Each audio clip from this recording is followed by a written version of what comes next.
সুপ্রিয় শিক্ষার্থীরা, সবাইকে আজকের ক্লাসে শুভেচ্ছা ও স্বাগতম। বরাবরের মতোই আজকেও আমরা গতিবিদ্যার পরবর্তী ক্লাসে তোমাদের সামনে হাজির হয়েছি। আজকে আমরা গতিবিদ্যার সৃজনশীল প্রশ্ন নিয়ে আলোচনা করব। শুরুতে এখানে দেখতে পাচ্ছ একটা সৃজনশীল প্রশ্ন দেওয়া আছে। চিত্র অনুসারে একটি প্রাস 1 সেকেন্ড পর পি বিন্দুতে পৌঁছায়, ওপি ভেক্টর দেওয়া আছে। তাহলে এটা একটা প্রসঙ্গ কাঠামো দেওয়া আছে, এক্স অক্ষ এবং ওয়াই অক্ষ ইন্ডিকেট করতেছে। তাহলে প্রসঙ্গ কাঠামোর মূল বিন্দুর সাপেক্ষে কোনো বিন্দুর অবস্থান যে ভেক্টর দিয়ে নির্দেশ করা হয় তাকে বলা হয় অবস্থান ভেক্টর। তাহলে ওপি ভেক্টর আমরা যেহেতু পি বিন্দুর অবস্থান নির্দেশ করতেছে, তাহলে ওপি ভেক্টরটা হবে অবস্থান ভেক্টর। প্রাসের পি ও কিউ বিন্দুর উচ্চতা সমান, একই সাথে প্রাসের নিক্ষেপণ কোণ নির্ণয় করতে বলা হলো এবং প্রাসের পি বিন্দুতে গতিশক্তি ও সর্বোচ্চ বিন্দুর গতিশক্তি সমান কিনা যাচাই করতে বলা হলো। এখন দেখো, তাহলে আমার প্রথমে নিক্ষেপণ কোণ মানে হচ্ছে এই কোণটা বের করতে হবে। স্টার্টিং এ যে নিক্ষেপণ কোণ থিটা নট, নিক্ষেপণ কোণ বের করবো আমরা। তো নিক্ষেপণ কোণ বের করতে গেলে এখানে শুধু একটা ইনফরমেশন আছে, সেটা হচ্ছে 1 সেকেন্ড পর পি বিন্দুতে পৌঁছায় এবং অবস্থান ভেক্টর দেওয়া আছে। আমরা জানি অবস্থান ভেক্টর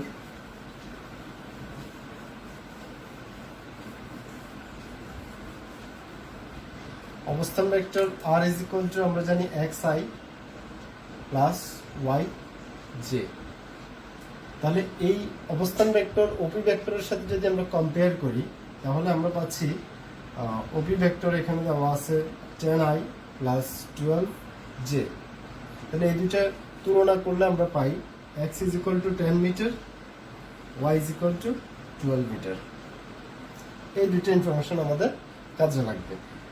এখন আমরা x এর সূত্র জানি, x ইজ ইকুয়াল টু, গত ক্লাসে যারা গত ক্লাসটা দেখেছো তারা সূত্রটা জানার কথা। x ইজ ইকুয়াল টু আমরা পেয়েছিলাম v not cos theta not t। তাহলে এখানে x এর মান হচ্ছে 10, v নট আমাদের জানা নাই, cos থিটা নটও জানা নাই, বাট টাইমিং হচ্ছে 1 second. So v not cos theta not equal to 10। আবার y is equal two v not sin theta not t minus half gt square. তাহলে এখানে y এর ভ্যালু হচ্ছে 12, v not sin theta not t এর মান 1, half 9.8 into 1। So আমরা পাচ্ছি v not sin theta nought minus 4.9। তাহলে আমরা পাবো v not sin theta not is equal to 16.9 হবে। That is equation number 2। তাহলে আমরা দুইটা ইকুয়েশন পেয়ে গেলাম। এই দুইটা ইকুয়েশন সমাধান করলে আমরা থিটা নট এবং ভি নট পেয়ে যাব। তাহলে আমরা 1 এবং 2 সাইন থিটা একটা ইকুয়েশন আর একটা কস থিটার ইকুয়েশন। সো 2 কে যদি 1 দিয়ে ভাগ করা হয়, তাহলে আমরা ভি নট চলে যাবে, 2 divide 1 becomes V not sine theta not divide by V naught cos theta naught equal to 16.9 divided by 10। v naught চলে গেলে আমরা পাচ্ছি 10 theta naught 16.9, so 1.69।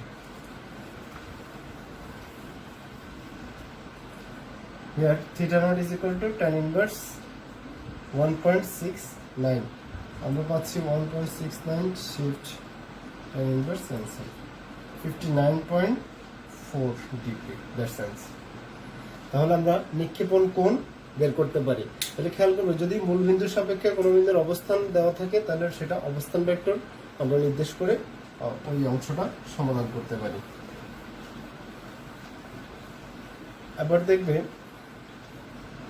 আমরা থিটা নটের মানটা বসিয়ে দিলে যে কোনো একটা ইকুয়েশনে যদি আমরা 2 নম্বরে বসাই, V naught is equal to 16.9 divide by sine theta, theta not মানে হচ্ছে 59.4।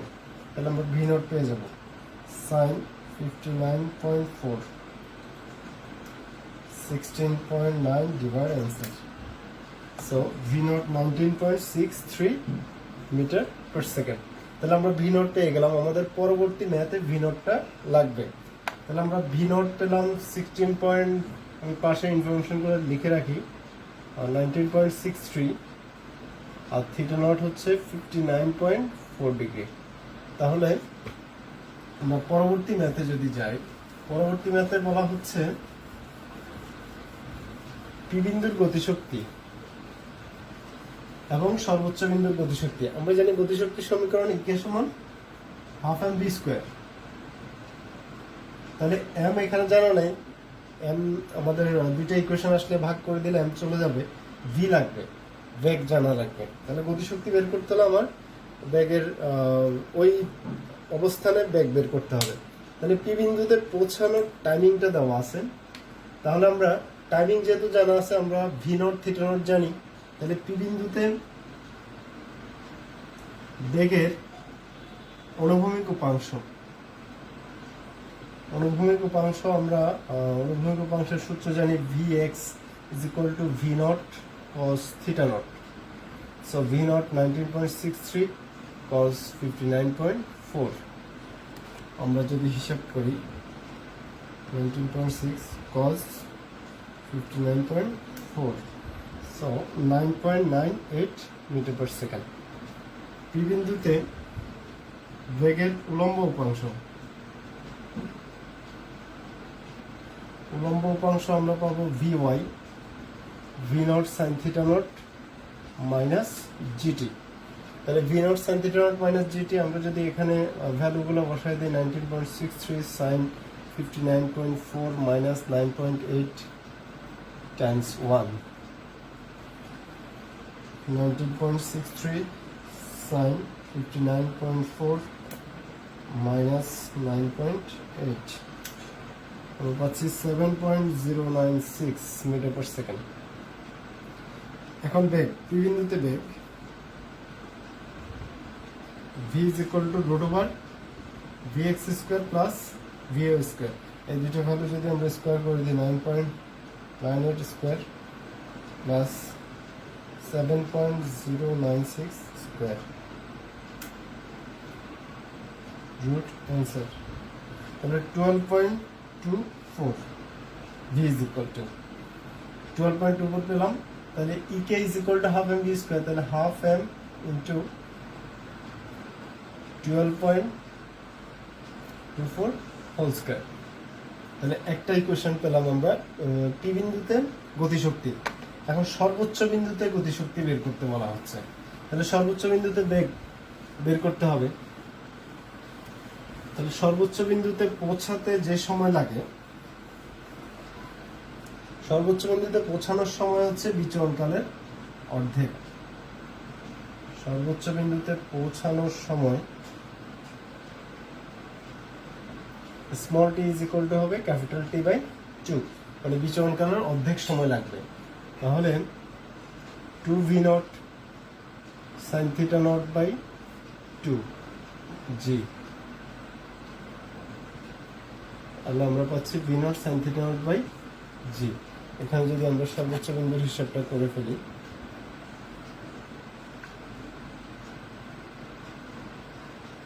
তাহলে আসবে কত,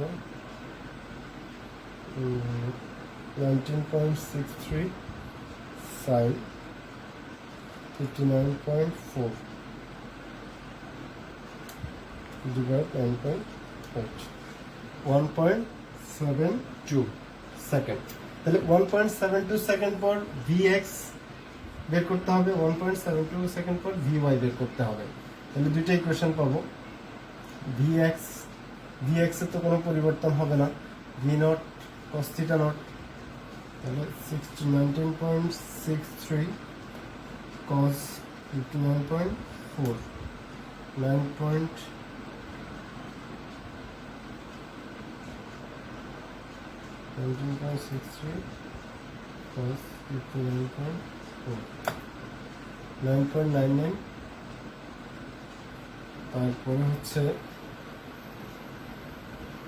vy v not sin theta not minus gt, 19.63 sin 59.4 minus 9.8 times timing হচ্ছে 1.72,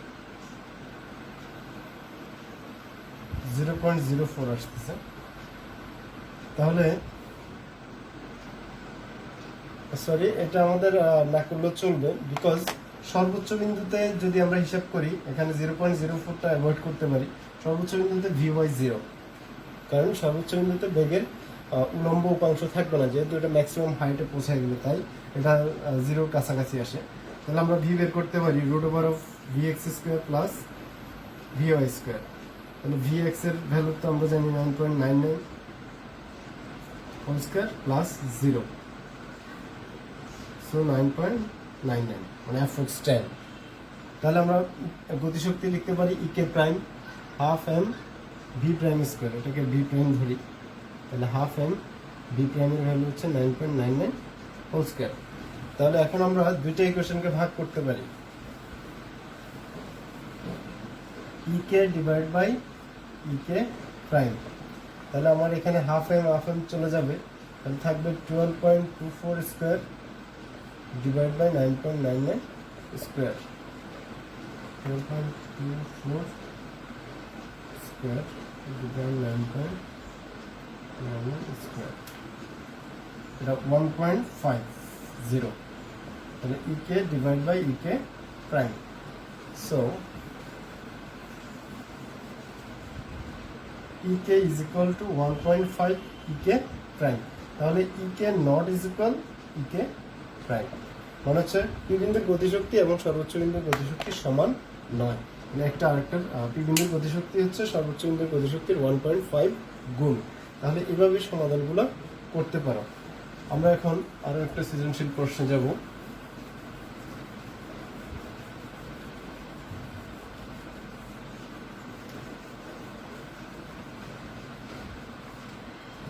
আমরা একটা সৃজনশীল প্রশ্ন যদি দেখি,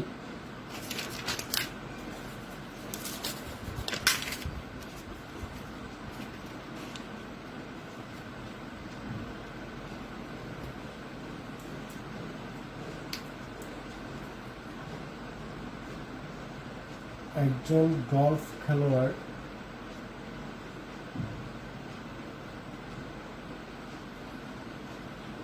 চিত্র 1 ও চিত্র 2 পরিস্থিতিতে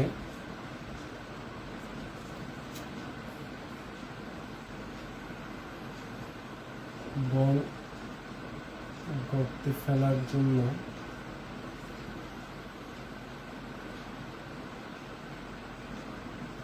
বিন্দু হতে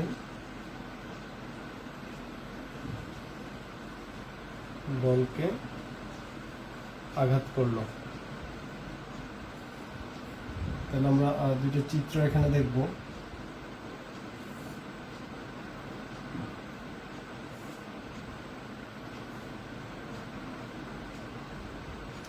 এখানে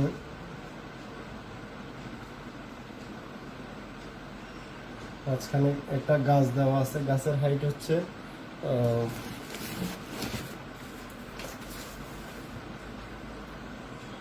20 মিটার, ভিউয়ার দেওয়া আছে 40 মিটার পার সেকেন্ড।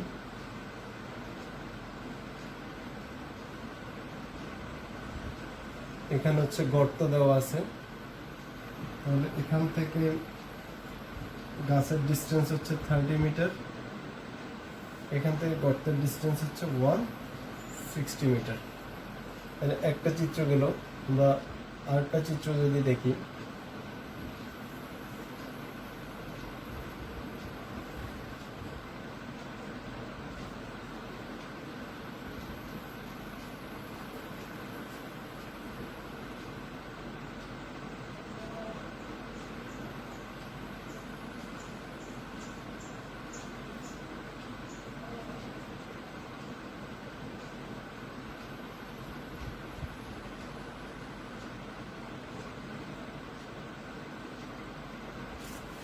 আমরা দুইটা চিত্রই দেখতে পাচ্ছি এখানে।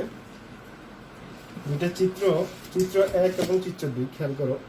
এখানে গলফ খেলোয়াড় এখান থেকে যদি বলটাকে নিক্ষেপ করে গর্তে ফেলার জন্য, তাহলে মাঝখানে একটা গাছ দেওয়া আছে। তাহলে এই গাছের হাইট দেওয়া আছে 20 মিটার। তাহলে প্রথম প্রশ্ন হচ্ছে 2 সেকেন্ড পর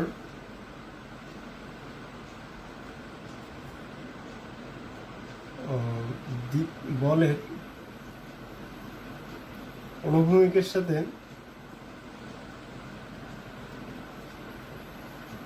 উৎপন্ন কোণ নির্ণয় করো।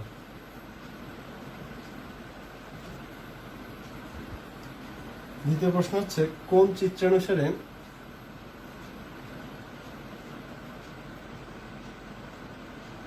বলটি গর্তে পড়বে, গাণিতিকভাবে যাচাই করো।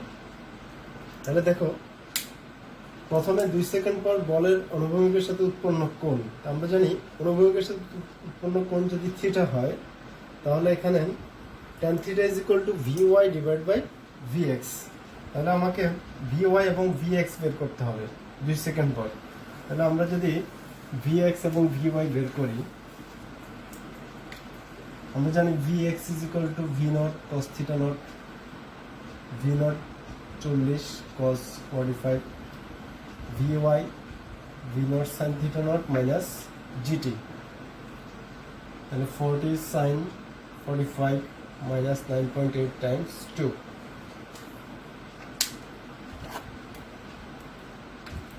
তাহলে 40 cos 45 28.28।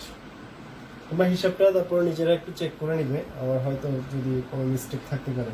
40 sin 45 minus 9.8 times 2, 8.68। তাহলে আমরা 2 সেকেন্ড পর অনুভূমিকের সাথে উৎপন্ন কোণ বের করব। অনুভূমিকের সাথে উৎপন্ন কোণ tan theta is equal to vy by vx। তাহলে vy হচ্ছে 8.68 divide 28.28 shift tan inverse answer. তাহলে থিটা পাবো আমরা 17.07 ডিগ্রি। 2 সেকেন্ড পর অনুভূমিকের সাথে উৎপন্ন কোণ।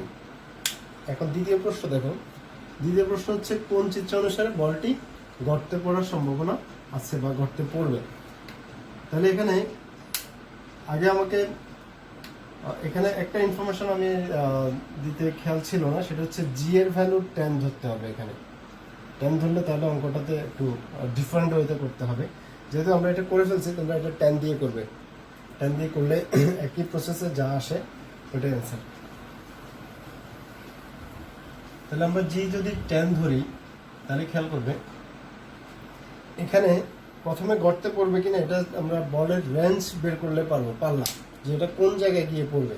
যদি ওই অবস্থান নিক্ষেপের অবস্থান থেকে গর্তের দূরত্ব হচ্ছে 160 মিটার, সো যদি আমার রেঞ্জ 160 মিটার আসে তাহলে এটা গর্তে পড়বে, আদারওয়াইজ পড়বে না। তাহলে প্রথমে আমরা পাল্লা বের করতে পারি। যদি পাল্লা গর্তের সমান না আসে তাহলে আমরা শুরুতেই ডিসিশন দিয়ে দিব যে কোনো চিত্রানুসারে বলটি গর্তে পড়বে না, যেহেতু উভয় চিত্রানুসারে গর্তের ডিস্টেন্সটা হচ্ছে 160 মিটার। 160 মিটার। তাহলে আমরা রেঞ্জের ফর্মুলা জানি v nought square sin 2 theta not divide by g। So 40 square sin 2 theta not মানে হচ্ছে 90 ডিভাইড 10, 160 মিটার। তাহলে আর 160, তার মানে বলটি গর্তে পড়ার সম্ভাবনা আছে। তাহলে আর যেহেতু আর ইকুয়াল টু 160, বলটি গর্তে পড়ার সম্ভাবনা আছে, আমরা এই সিদ্ধান্ত দিব। এরপরে আমরা যাচাই করব যে বলটি কোন চিত্রানুসারে গর্তে পড়বে। তাহলে মাঝখানে যেহেতু গাছ আছে আমার, তাহলে যদি বলটা গাছের মধ্যে বাধা পায় তাহলে সেক্ষেত্রে বলটি গর্তে পড়বে না, আর যদি গাছে বাধা না পায় তাহলে সেটা গিয়ে ডিরেক্ট গর্তে পড়ে যাবে। তাহলে আমরা এখন বের করব হচ্ছে গাছের অবস্থানে বলের গাছের উপর দিয়ে যায় না গাছের নিচে দিয়ে যায়। তাহলে গাছের উপর দিয়ে গেলে যদি এই বরাবর যায় তাহলে গর্তে পড়বে না, গর্তে পড়বে মানে গাছে আঘাত করবে না। আর যদি এই ডিস্টেন্সে যায় তাহলে গাছের মধ্যে আটকাবে, গর্তে পড়বে না। তাহলে আমরা ওয়াই বের করব। এখানে গাছের ডিস্টেন্স দেওয়া আছে 30 মিটার প্রথম চিত্র অনুসারে এক্স হচ্ছে 30, আমরা বের করব হচ্ছে ওয়াই।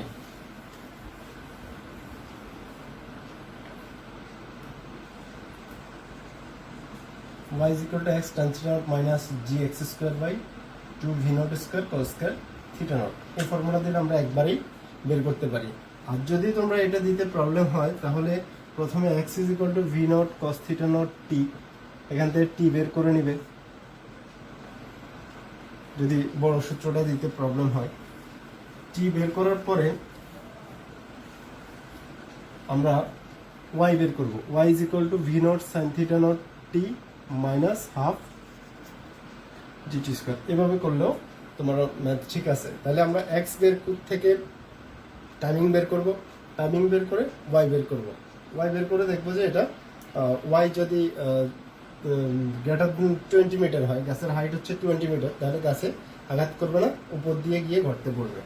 তাহলে আমরা এখান থেকে যদি বের করি 30 10 45 10 30 square 40 whole square cos 45 whole square 30 10 45 30 to cos 45 whole square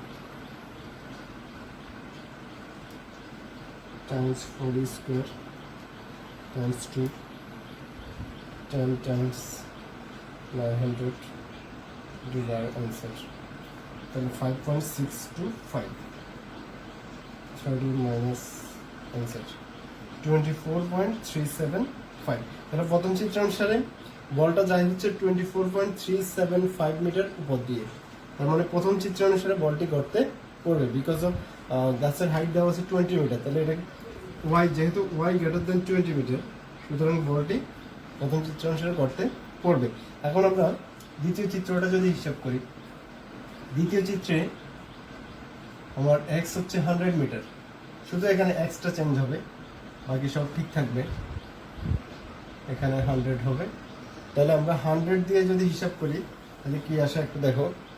তাহলে 100 টাইম 45 মানে 100 minus 100 square times 10 divide by 2 into 40 square times 0.5 100 times 100 times 10 divide answer 62.5।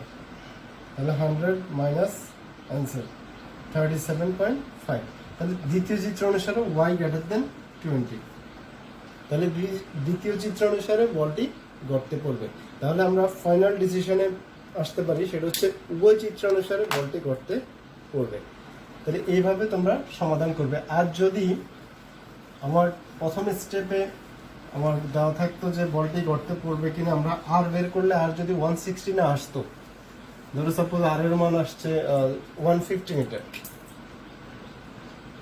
তাহলে আমাদের বাকি অংশটা আর করার প্রয়োজন নেই। তাহলে আমরা সরাসরি করে দিব, যেহেতু আর লেস দেন 160 মিটার বা R nought is equal 160 metre, সুতরাং বলটি গর্তে পড়বে না।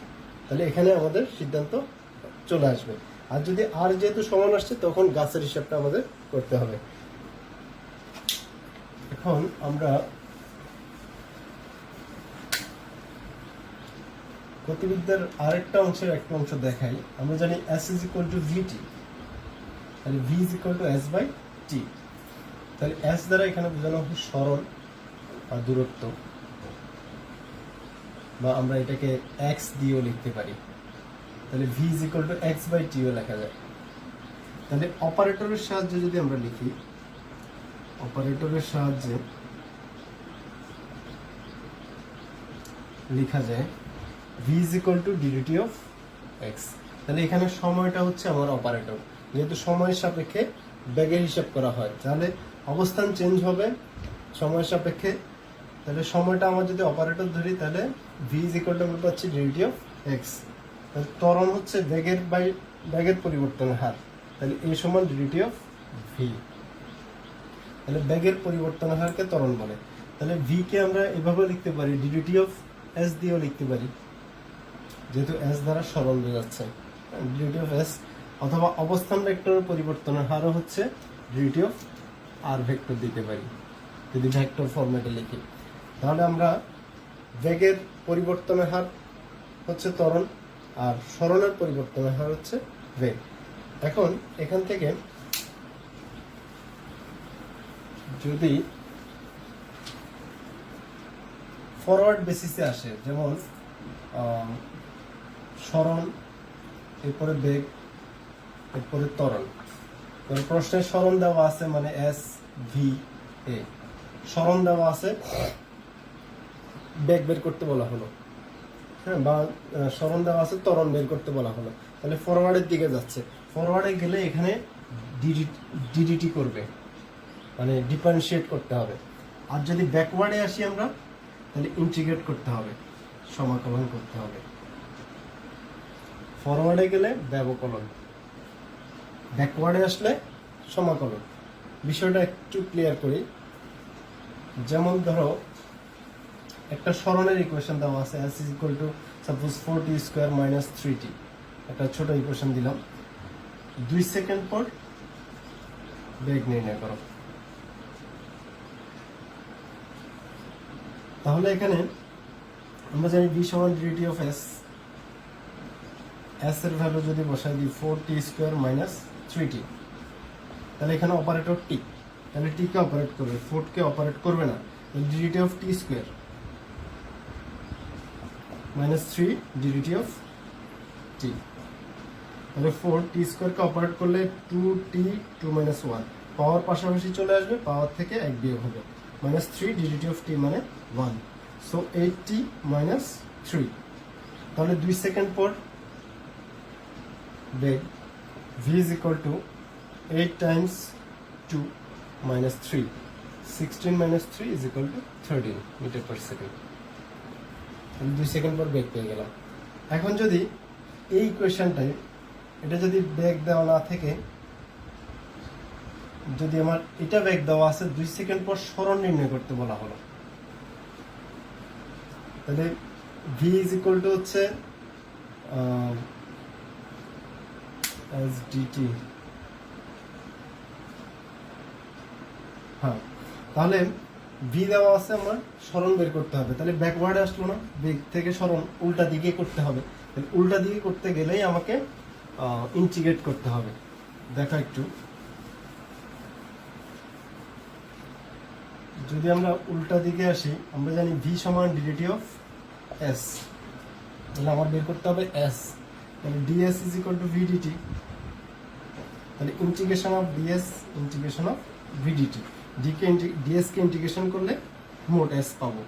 ইন্টিগ্রেশন অফ v মানে 4t square minus 3t dt, তাহলে integration of 4t square dt minus integration of 3t dt, so 4t square dt minus 3টা integrate হবে না, t dt, তাহলে x to the power n dx integration, এখানে একটা formula আছে, integration of x to the power n dx is equal to x to the power n plus 1 divided by n plus 1, তাহলে t to the power 2 plus 1 divided by 2 plus 1,